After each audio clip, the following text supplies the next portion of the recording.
Hey guys, it's Ben the Coin Geek at Old Pueblo Coin, and today I have for you a preview, and actually I have a review and a preview of some coins that I just bought from a dealer, and that I'm going to, most of them I'm going to go ahead and uh, try to get certified. So you're going to see exactly what I paid for the coins right on here on the label, and we'll talk about each coin a little bit. And at the end, you guys can tell me how I did.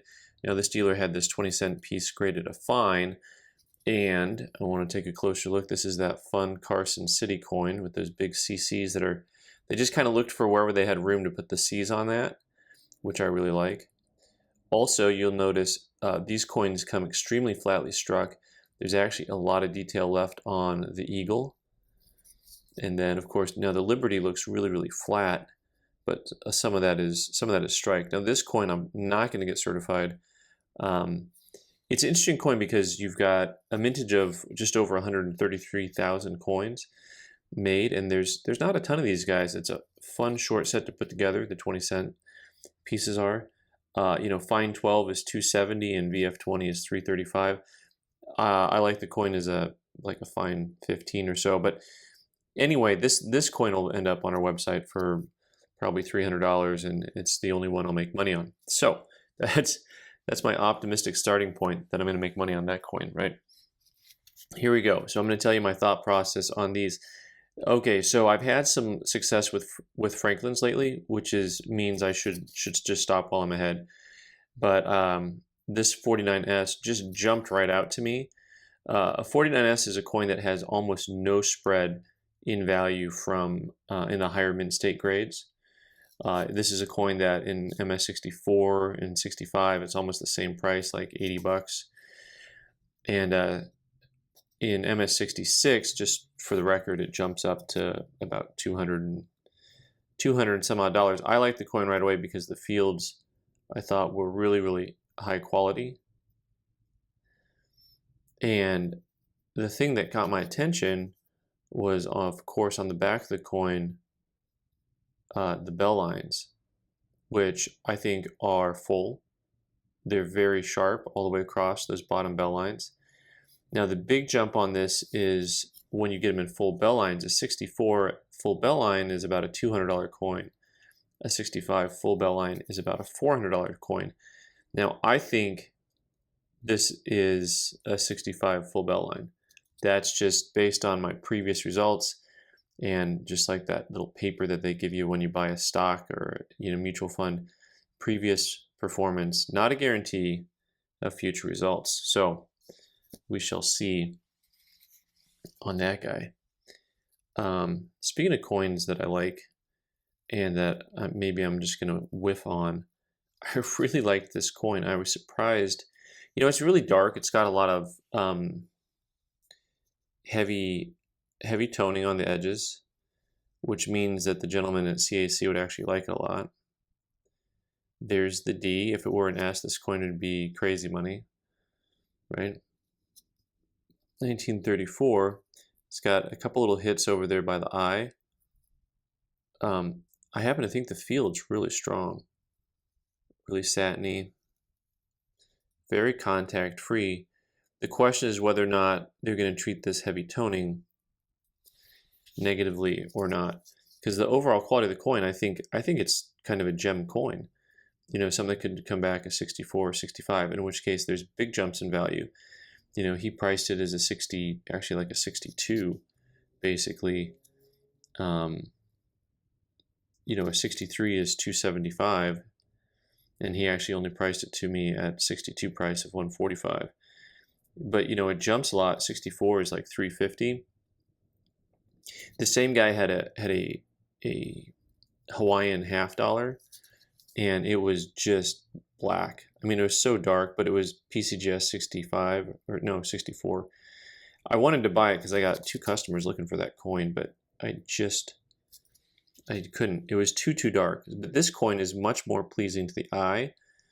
So that dark toning that's kind of up here around the E, that was the whole coin in that Hawaiian half.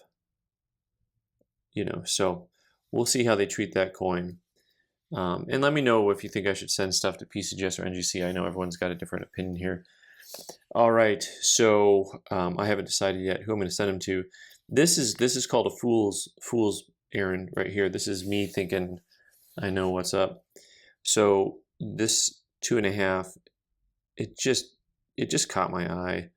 I'm a sucker for a pretty face. It's a really high grade. And one of the things when I see a coin that has, I almost don't even know what to call them, where the luster meets and it swirls. There's the overall cartwheel appearance on a coin, but then they'll have different points where the luster is kind of active. And it seems on real high grade coins, one of the things they'll have is what I'd just say is the look. And what it is you start seeing these pivot points in the luster that you didn't see before on just traditional coins. Whereas you turn it, it's like there's multiple little areas where the luster swirls again and again and again. So it's like these little whirlpools of luster that are on the coin that go above and beyond just the overall look of the coin. So this coin, let me give you the breakdown. First of all, no one collects these guys by date, and I don't mean no one literally, but just because if they did, what a hard set. They only made 67,000 of this year, but it's priced just as a generic price. It doesn't have any price fluctuation based on the date. So an MS64 is $500. So if this comes back at 64, I'm losing money. I'm just getting my certification fees eaten up. If it comes back at 65, that's a $700. It's not even a big spread. It's not like a 65 is $1,000 and there's a lot of upside, because after your fees and stuff, you really don't have a ton of upside on the coin. But I'm hopeful. I really liked the coin. I think it's a gem coin, and so did the gentleman who I bought it from. Last but not least, this is the big question. All right, so you look at a 1915 nickel and you're wondering, what in the world, $1,075? You've lost your mind. Now, of course, if you can read, which hopefully most of you can see this here. He's got it labeled as a matte proof.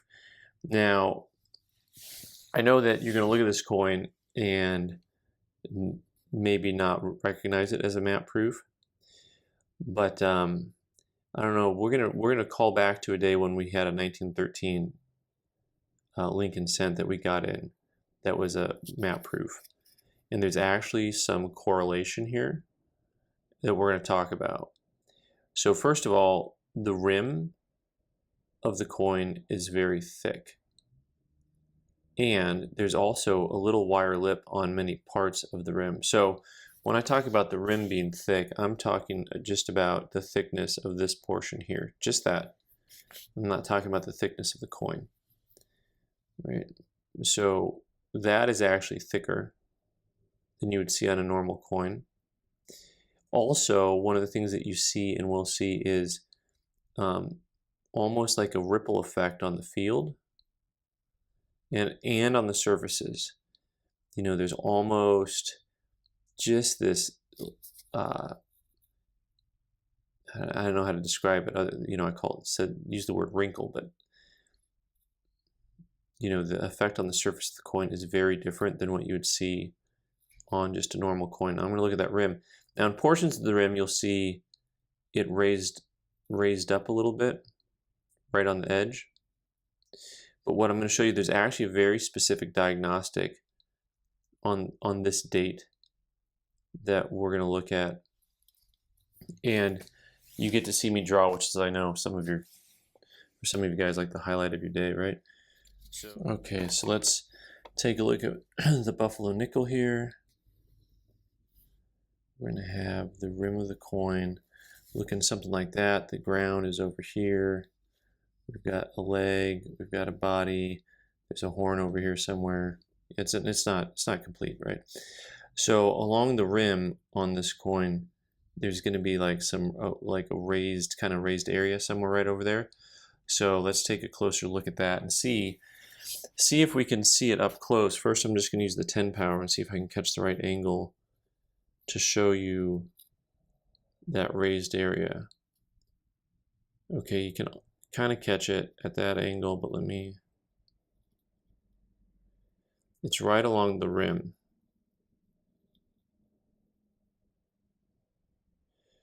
All right, you're kind of seeing it right there. You know, you can see that line popping up. You know, in person, it's a little bit easier to see with my 10 power loop. We're going to go with the 20 and see if we can really make it out. Okay, there it was right there. There's that line hook, and you can see it's kind of deep, like straight north of the bison's nose. We've got that line up onto the rim, and that's a diagnostic on the 1915 map proof that you can look for. Lots of these map proofs have telltale signs. So this coin is a coin that, as we've talked about with nickels in the past, I don't know how to grade them.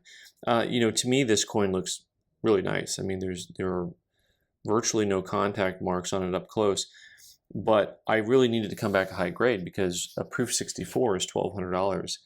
A proof 65 is $1,400. So, you know, I really need to get a gem grade out of it. Now, one of the things that's hard on these or difficult is that they do not have a lot of strong luster and eye appeal. So we will see what grade I get out of these and try to find out if I made the right move by purchasing this coin raw. One last comment on raw coins. You do occasionally still see really expensive coins raw. And I do get nervous sometimes when I see a coin that's this type of coin that's raw, because I always think, why didn't he get it certified? But I actually know this dealer, and he hates getting coins certified. He disdains it. He won't do it. So it's just kind of a thing for him. Also, one more note on, especially on this Buffalo nickel. Look at that coin. I mean, you could definitely cherry pick a map proof Buffalo nickel from a dealer, because there's just a little subtlety to it as far as the overall appearance of the coin goes. So, all right, guys, leave your comments. Let me know what you think, who I should send these to, how you think I did, if I'm going to lose money, make money. All right, thanks so much for watching. I've been the Coin Geek. You can subscribe by clicking on the button in the corner and watch more videos on the right side of the screen. Thanks.